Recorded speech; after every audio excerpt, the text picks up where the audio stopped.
حدیث کے بارے میں اعوذ باللہ من الشیطان الرجیم بسم اللہ الرحمن الرحیم الحمد للہ رب العالمین الصلاة والسلام علی افضل الخلق محمد وآلہ الطیبین الطاہرین اللہم صلی علی محمد وآل محمد معجل فرجہم۔ ہماری گفتگو چل رہی ہے دعا کے بارے میں، اور دعاؤں کا ہم نے ذکر کیا اور بتایا کہ جو ذخیرہ دعاؤں کا اہل بیت اطہار علیہ السلام کے پیروکاروں کے پاس ہے، وہ ذخیرہ کسی کے پاس نہیں ہے۔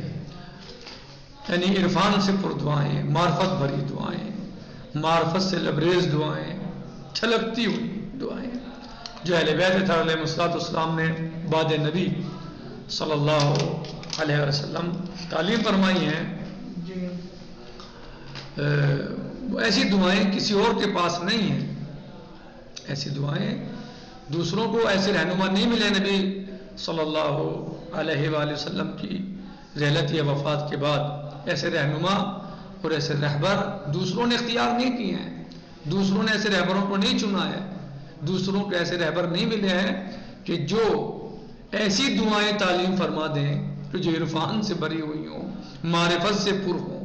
جی، کیونکہ اہل بیت علیہ السلام کی زبان سے نکلے کلمات نبی کریم محمد مصطفیٰ صلی اللہ علیہ وآلہ وسلم کی زبان مبارک سے نکلے کلمات کے بعد کا مقام، یعنی نبی کے علاوہ کسی اور کا کلام ایسا نہیں ہو سکتا، ایسی دعا کوئی اور نہیں کر سکتا جیسے اہل بیت کر سکتے ہیں سوائے نبی اعظم صلی اللہ علیہ وآلہ وسلم کے، کیونکہ آپ نبی صلی اللہ علیہ وسلم کے خلیفہ ہیں، خلفاء ہیں۔ ظاہر نبی عارف تھے، نبی اللہ کی معرفت رکھتے تھے، تو جو ان کا خلیفہ ہوگا وہ بھی اللہ کی معرفت رکھتا ہو، وہ بھی چاہیے کہ ایسا ہو کہ جو نبی صلی اللہ علیہ وسلم کے ہی طریقے سے اللہ کی معرفت رکھتا ہو، اس کو پہچانتا ہو، مجرم گنہگار نہ ہو، خطا کار نہ ہو، گناہ نہ کرتا ہو، اللہ کی اطاعت اور عبادت میں اپنی پوری زندگی گزاری ہو۔ ظاہر ہے جب ایسا شخص اللہ عز و جل کے جو نبی کا خلیفہ ہو، جو نبی کا نائب ہو، جانشین ہو، جب مولا عز و جل کی بارگاہ میں جائے گا تو جو اس کی زبان سے کلمات نکلیں گے، وہ کلمات ہر انسان ایسے کلمات ادا نہیں کر سکتا، یہ اس کی شان ہے، کیونکہ وہ خلیفہ نبی ہے۔ خلیفہ نبی کا مطلب صرف حکومت سنبھال لینا نہیں ہوتا کہ بس حکومت سنبھال لے، حکومت لے لے تو وہ خلیفہ نبی ہے، نہیں، بلکہ نبی کا خلیفہ یعنی ہر چیز میں خلیفہ۔ اگر تعلیم کا مسئلہ ہے تو تعلیم بھی نبی کی طریقے سے دوسروں کو دے سکے، جس طریقے سے نبی صلی اللہ علیہ وسلم معلم قرآن تھے، اسی طریقے سے ان کے خلیفہ بھی معلم قرآن ہونے چاہیے۔ جس طریقے سے نبی صلی اللہ علیہ وسلم اللہ کی معرفت اس درجہ رکھتے تھے تو ان جیسی معرفت کسی کو نہیں تھی، تو ان کا خلیفہ بھی جو اس وقت پر ہو تو اس کو اتنی معرفت ہونی چاہیے اپنے رب کی کہ ان جیسی معرفت کسی اور کو نہ ہو، یعنی وہ اس قدر عرفان میں ڈوبا ہو، معرفت کے سمندر میں غوطہ زن ہو کہ اس کی زبان مبارک سے نکلے کلمات دنیا پر، یعنی دنیا اس کا مقابلہ نہ کر سکے، ان جیسے کلمات ادا نہ کر سکے۔ ظاہر ہے کیونکہ خلیفہ نبی ہے، عام انسان نہیں ہے، عام انسان نہیں ہے۔ ایسا خلیفہ ہونا چاہیے جس سے لگے کہ ہاں، جسے دیکھ کے نبی یاد آ جائیں، جسے دیکھ کر نبی یاد آ جائیں صلی اللہ علیہ وسلم، ایسا خلیفہ ہونا چاہیے۔ اگر وہ دعا کر رہا ہے تو لگے نبی صلی اللہ علیہ وسلم کے طریقے سے دعا کر رہا ہے، وہ چل رہا ہے تو اس کی چال نبی جیسی ہونی چاہیے، رفتار گفتار اس کی نبی صلی اللہ علیہ وآلہ وسلم جیسی ہونی چاہیے۔ صرف حکومت لے لینا خلافت نہیں ہے کہ بس حاکم ہے تو خلیفہ نبی ہو گیا، نہیں، حکومت بھی ہو اور حکومت کے ساتھ معرفت بھی ہو، عرفان بھی ہو، علم بھی ہو، اخلاق بھی ہو، کردار بھی ہو، عصمت بھی ہو، طہارت بھی ہو، عظمت سب ہو۔ خلیفہ مطلب نبی کی جگہ پہ آنے والا، تو نبی کی جگہ صرف حکومت ہی تھوڑا ہی تھی، صرف حکومت یعنی حکومت میں کوئی انسان جو ہے، یعنی نبی صلی اللہ علیہ وسلم حاکم تھے تو یعنی بس جو حکومت ان کی تھی اس پر کوئی آ گیا تو ان کا خلیفہ ہو، نہیں، بلکہ جو ان کی جگہ پر آیا ہے، ان کے جانشین ہے ان کا، اس کو بالکل نبی صلی اللہ علیہ وسلم کے ہی طریقے سے علم میں، کردار میں، عرفان میں، معرفت میں، عمل میں، جی، شجاعت میں، سخاوت میں، ہر میدان میں نبی جیسا ہونا چاہیے. یہ بھی تو خلیفہ ہوگا. تو ظاہر ہے تو جو کلمات ائمہ اہل بیت علیہ السلام نے دعاؤں میں استعمال کیے، وہ کلمات نبی صلی اللہ علیہ وسلم کے علاوہ کوئی استعمال نہیں کر سکتا دنیا کے اندر. ایسے کلمات، ایسے عظیم کلمات اور ایسے عرفان سے مملو کلمات. ہم نے دعائے قبیل کی مثال آپ کے سامنے پیش کی تھی، صاحب کتاب نے بیان کیا. اس کلمات اور جملے ہم نے دعائے قبیل کی پیش کیے. مزید معلومات کے لیے آپ دعائے قبیل کا مطالعہ کیجئے، پڑھیے، اس کو ترجمہ دیکھیے، عرفانی نظر دیکھیے کتنی مولا متقیان کس قدر یعنی اس میں معرفت سے بھرے ہوئے کلمات ادا کرتے ہیں، اور کس قدر وہ مولا عز و جل کی عظمت و منزلت اور بزرگی کا اعتراف فرماتے ہیں، کرتے ہیں. صحیح، جبکہ مولا متقیان امام معصوم ہے ہمارے عقیدے کے اعتبار سے. عقیدہ باایمانہ کیا ہے؟ صحیح صرف عقیدہ ہے ہمارا، بلکہ قرآن نے ان کی طہارت کی ذمہ داری لی. اللہ نے ان کی طہارت کی ذمہ داری لی. تو عقیدہ ہمارا ہوا سے نہیں لیا ہم نے یہ عقیدہ کہ وہ معصوم ہوتے ہیں، بے گناہ ہوتے ہیں، گناہ نہیں کرتے، بلکہ بسم اللہ الرحمن الرحیم انما یرید اللہ لیذھب عنکم الرجس اہل البیت ویطہرکم تطہیرا. جی، اور مولا متقین علیہ السلام اہل بیت کی عظیم ترین افراد میں سے ہیں. اہل بیت علیہ السلام کی اہم ترین عظیم ترین افراد میں سے ایک فرد ہیں. تو یہ گناہ نہیں کرتے، ان سے گناہ نہیں ہوتے. دوسرے مقام پہ مثلا مولا عز و جل نے فرمایا بسم اللہ الرحمن الرحیم انما ولیکم اللہ ورسولہ والذین آمنوا یقیمون الصلاۃ وهم راکعون. اور فرمایا مولا عز و جل نے اطیعوا اللہ واطیعوا الرسول واولی الامر منکم. تو جس کی اطاعت کو اللہ نے اپنی اطاعت کے ساتھ جوڑا ہو کہ اللہ کی اطاعت کرو، اس کے رسول کی اطاعت کرو، اولی الامر کی جو صاحبان امر ہے ان کی اطاعت کرو. تو سب سے بہترین صاحبان امر، اور صاحبان امر سے مراد اہل بیت علیہ السلام ہے، مولا متقیان علیہ السلام ہے. تو جس کی اطاعت کا اللہ حکم دے رہا ہو وہ گناہ کر سکتا ہے؟ ورنہ تو پھر اس کا مطلب یہ ہوگا کہ یعنی وہ گناہ اگر انجام دے گا تو اس کی بات میں اثر نہیں ہوگا، لوگ متنفر ہو جائیں گے. اور دوسرا یہ ہے کہ اگر وہ گناہ کر سکتا ہے تو اس کا مطلب یہ کہ لوگوں کو گناہ کی طرف بھی رغبت دلائے گا، اور اس میں اطاعت واجب ہوگی لوگوں کے اوپر اس کی. صحیح، اگر جب اللہ نے ان کی اطاعت کا حکم دیا اور وہ گناہ کریں گے تو پھر جو ہے لوگوں کے اوپر اطاعت واجب ہے. تو چاہیے لوگوں کو جو گناہ میں بھی اطاعت کریں. یہ بھی اطاعت ایسا نہیں ہے. جو اللہ کے نمائندے ہیں، اللہ کے خاص بندے ہیں، جن کی اطاعت کا اللہ نے حکم دیا ہے، وہ گناہ نہیں کرتے. وہ صرف اور صرف اللہ کی عبادت اور اطاعت کا حکم دیتے ہیں، اللہ کی طرف بلاتے ہیں لوگوں کو، اللہ کے یعنی راستے پر لے آتے ہیں. اطاعت کرو اللہ کے راستے میں آنے کے لیے، اللہ کی بات ماننے کے لیے، کیونکہ یہ وہی بتاتے ہیں جو اللہ چاہتا ہے. وما تشاءون الا شاء اللہ. اہل بیت تم تو کچھ بھی نہیں چاہتے، وہی چاہتے جو اللہ چاہتا ہے. تمہارا راستہ اللہ کا راستہ ہے، تمہاری چاہت اللہ کی چاہت ہے، تمہارا ارادہ اللہ کا ارادہ ہے. تم تو وہی چاہتے جو اللہ چاہتا ہے. تمہاری جو منشا ہے وہی ہے جو اللہ کی منشا ہے. تو یہ گناہ کی طرف نہیں بلاتے بلکہ اطاعت کی طرف بلاتے ہیں، اللہ کی عبادت کی طرف بلاتے ہیں. اور ان کی اطاعت کر کے انسان اللہ کی اطاعت کرتا ہے، ان کی اطاعت کر کے انسان اللہ کی طرف رغبت حاصل کرتا ہے، اللہ کی طرف پہنچتا ہے، اللہ کے قریب ہوتا ہے. تو دعائے کمیل کا ہم نے ذکر کیا، صاحب کتاب نے ذکر کیا، اور اب دوسری دعا جس کا ذکر صاحب کتاب نے کیا، جس کو ہم نے کل نام بیان کیا، وہ ہے دعائے ابو حمزہ سمالی. عظیم دعا ہے، عظیم دعا ہے، عرفان و معرفت کا سمندر ہے، عظیم دعا ہے. بہت ساری یعنی طویل دعا ہے.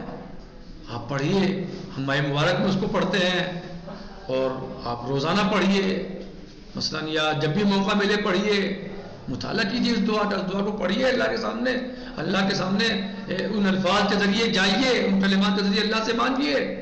کیسے یعنی عرفان سے بھرے کلمات ہیں.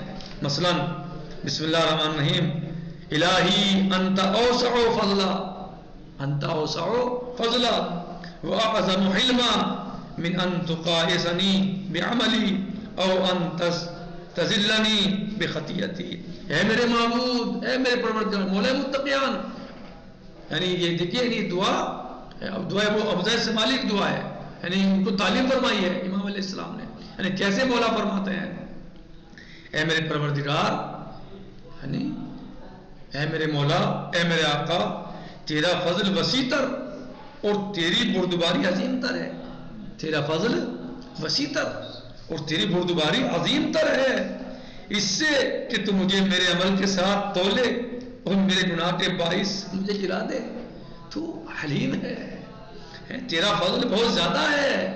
اب تو اپنے فضل کا کو میرے یعنی تو مجھے میرے یعنی اس سے عظیم تر ہے، تیری بردباری اور تیرا فضل وسیع تر ہے اس سے کہ تو مجھے میرے عمل کے ساتھ تولے اور یا میرے گناہ کے باعث مجھے گرا دے. اے پروردگار تیرا فضل تو بہت زیادہ ہے، تیرا کرم تو بہت زیادہ حلیم ہے. اور اے میرے آقا میں کیا وما انا یا سیدی، اے میرے آقا میں کیا وما انا یا سیدی وما خطری حبنی بفضلک سیدی وتصدق علی بعفوک. اور اے میرے آقا میں کیا اور میری اوقات کیا. دیکھیے امام کیسے فرما رہے ہیں، یہ میں کیا میری اوقات کیا ہے مولا. اللہ اکبر. کیا مجھے اپنے فضل سے بخش دے، مجھے اپنے فضل سے بخش دے میرے سردار، اور اپنے عفو کے صدقے میں مجھے اپنے پردے میں لے لے. اپنے عفو کے صدقے میں مجھے اپنے پردے میں لے لے. واعف عن توبیخی، کیا فرماتے ہیں مولا کہ اے رب جللنی بسترک، مجھے اپنے فضل کے عفو کے ذریعے مجھے اپنے عفو کے صدقے میں اپنے پردے میں لے لے. بے کرم وجہ کا واعف عن توبیخی بے کرم وجہ کا. اور اے میرے پروردگار اور اپنے خاص کرم سے مجھے سرزنش سے معاف رکھ. میرے سردار میں وہی کیا فرماتے ہیں مولا سیدی انا الصغیر الذی ربیتہ، اے میرے پروردگار میں وہی بچہ ہوں جسے تو نے پالا. اللہ کس نے پالا؟ تو نے پالا. میری کیا مجال تھی، یا مجھ میں کہاں طاقت تھی، یا مجھ میں کہاں اس لائق تھا کہ خود پل جاؤں یا بڑھ جاؤں. تو نے مجھے پالا ہے، تو میرا رب ہے. انا الصغیر الذی ربیتہ، میں وہ صغیر ہوں، وہ چھوٹا ہوں، وہ بچہ ہوں جسے تو نے پالا ہے. وانا الجاہل الذی علمتہ، اور اے میرے پروردگار میں وہ نادان ہوں جی تو نے جو ہے وہی کوڑا ہوں. کون؟ میں وہی کوڑا ہوں جسے تو نے علم دیا. یعنی تیرے علم کے بغیر تو میں کچھ بھی نہیں. تو نے تو علم دیا مجھے، میں کہاں عالم تھا، تو نے مجھے عالم بنایا. میں تو عالم نہیں تھا، تو نے مجھے عالم بنایا. میں وہی یعنی بے علم تھا کہ جس کو تو نے علم عطا فرمایا. وَأَنَا الضَّالُّ الَّذِي هَدَيْتَهُ، اور میرے پروردگار میں وہی تھا بھٹکا ہوا جسے تو نے راہ دکھائی. میں بھٹکا ہوا تھا جسے تو نے راہ دکھائی. تو نے راستہ دکھایا میرے پروردگار. میں کہاں، مجھے کہاں معلوم تھا، تو نے مجھے راستہ دکھایا. میں بھٹکا ہوا تھا، تو نے مجھے راستہ دکھایا. وَأَنَا الْوَزِيُّ الَّذِي رَفَعْتَهُ، میں وہی پست ہوں جسے تو نے بلند کیا. میں بلند کیسے ہوا؟ تو نے بلند کیا میرے پروردگار. میری کیا مجال، میں کون کہ بلند ہو سکوں. تو نے مجھے بلند کیا، میں تو وہی پست ہوں جسے تو نے بلند کیا. وَأَنَا الْوَزِيرُ الَّذِي رَفَعْتَهُ وَأَنَا الْخَائِفُ الَّذِي آمَنْتَهُ، میں وہ خوف زدہ ہوں جسے تو نے امن دیا. تیری امن دی ہوئے امن کی وجہ سے میں خوف سے باہر آیا، ورنہ میں تو خائف ہوں. بھلے اللہ اکبر. وَأَنَا الْجَائِعُ الَّذِي أَشْبَعْتَهُ وَالْعَطْشَانُ الَّذِي أَرْوَيْتَهُ، اور ہے میرے پاک پروردگار میں وہی تو بھوکا ہوں جسے تو نے سیر کیا. کس نے سیر کیا مجھے؟ کس نے میرے پیٹ کو بھرا، میری بھوک کو ختم کیا؟ تو نے. تو ہے مجھے کھلانے والا. کیسے عرفان بھرے جملہ مولا، تو نے مجھے رزق دیا، تو نے مجھے کھلایا، تو نے میرے پاک پروردگار میرے پیٹ کو بھرا. اور میں ہی وہ ہوں پیاسا ہوں جسے تو نے سیراب کیا، پانی پلایا. میں وہی پیاسا ہوں جسے تو نے پانی پلایا. مولا فرماتے ہیں وَالْعَارِيَ الَّذِي كَسَوْتَهُ، اور میں ہی وہ بے لباس ہوں جسے تو نے لباس دیا. کس نے لباس دیا مجھے؟ مولا تو نے لباس دیا میرے پروردگار. وَالْفَقِيرُ الَّذِي أَغْنَيْتَهُ، اور نہیں تو وہ فقیر و محتاج ہوں جسے تو نے غنی بنایا. تو نے مجھے غنی بنا دیا, میں تو فقیر, تو نے مجھے غنی بنایا میرے پروردگار. وَالضَّعِيفُ الَّذِي قَوَّيْتَهُ, اور میں وہ کمزور ہوں جسے تو نے قوت عطا فرمائی.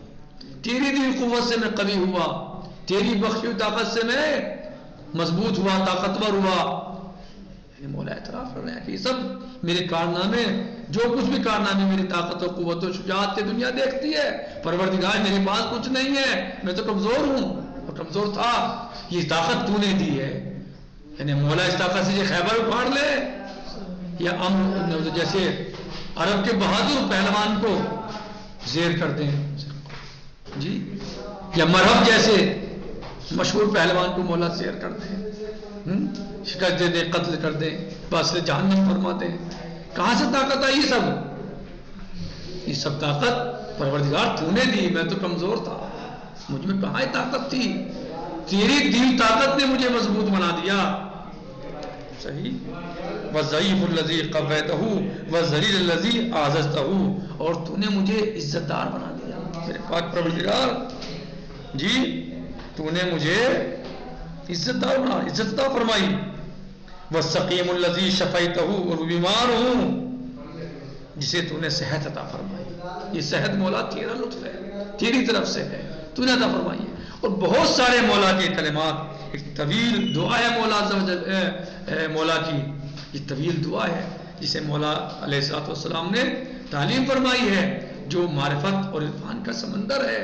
انسان اللہ کے سامنے ان کلمات کے ذریعے حاضر ہوگا تو مولا اس کو معاف فرمائے گا, اور مولا اس کی دعا کو قبول کرے گا, اور مولا اس کی عظمت اور درجے کو بلند فرمائے گا. یہ دعا کس نے تعلیم فرمائی؟ امام سجاد علیہ السلام نے, یعنی امام علی ابن الحسین علیہ السلام وسلام اللہ علیہم, یعنی تمام اہل بیت پر ہمارا بہت درود و سلام ہو. یہ سب کے سب تمام اہل بیت علیہ السلام خلفائے رسول تھے, یہ رسول صلی اللہ علیہ وسلم کے خلیفہ تھے, جانشین پر حق تھے, کہ جن نے ہر میدان میں نبی صلی اللہ علیہ وسلم کی خلافت کا حق ادا کیا, اور ہر میدان میں نبی صلی اللہ علیہ وسلم کی خلافت یعنی نبی صلی اللہ علیہ وسلم کی جانشینی انجام دی. چاہے وہ دعاؤں کا میدان ہو, عبادت کا میدان ہو, شجاعت کا میدان ہو, صبر کا میدان ہو, یا بردباری کا میدان, ہر میدان میں یہ نبی صلی اللہ علیہ وسلم کے جانشین تھے اور خلیفہ تھے. اور ان کو دیکھ کر لوگوں کو نبی صلی اللہ علیہ وسلم یاد آ جاتے تھے, کیونکہ ان کی سیرت, ان کا کردار نبی صلی اللہ علیہ وسلم کا کردار اور نبی صلی اللہ علیہ وسلم کی سیرت تھی. لہذا پروردگار سے دعا ہے, پروردگارا ہمیں اس راستے پر چلنے کی توفیق عطا فرما جو راستہ اہل بیت علیہ السلام کا ہے, اور ہم اس راستے پر ہیں تو میرے پاک پروردگار ہمیں اس پر باقی رکھ اور اس پر گامزن رہنے کی توفیق عطا فرما. ہمارے گناہوں کو معاف فرما, لفظوں سے درگزر فرما, ہمیں توفیق دے کہ ہمارا انجام دے جن سے تو خوش ہو جائے, تیرے رسول راضی ہو جائیں, اور تیرے نبی کے اہل بیت علیہ السلام راضی ہو جائیں. پروردگار ہم سب کا حشر نشر اہل بیت علیہ السلام کے ساتھ فرما. ہمیں دنیا میں زیارت اہل بیت علیہ السلام اور آخرت میں اہل بیت علیہ السلام کی شفاعت نصیب فرما. والحمدللہ رب العالمین. آخر دعوانا ان الحمدللہ رب العالمین. والسلام علیکم ورحمۃ اللہ وبرکاتہ. فی امان اللہ. خدا حافظ.